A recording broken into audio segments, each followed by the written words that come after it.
ભરૂચના વાલિયામાં આવેલ state bank of ઇન્ડિયામાં ₹21.57 લાખની ઉચાપત કરનાર પૂર્વ મેનેજરને ગણતરીના કલાકોમાં પોલીસે ઝડપી પાડી કાયદેસરની કાર્યવાહી હાથ ધરી છે.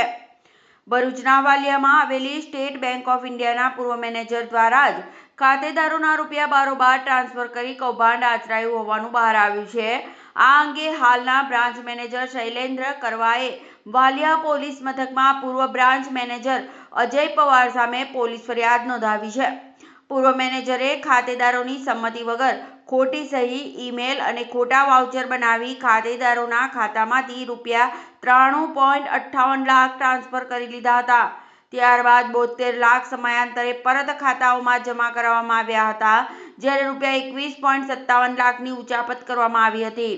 વાલિયા પોલીસે પૂર્વ બ્રાન્ચ મેનેજર અજય પવાર વિરુદ્ધ ગુનો નોંધી ગણતરીના કલાકોમાં તેની ધરપકડ કરી વધુ તપાસ હાથ ધરી છે.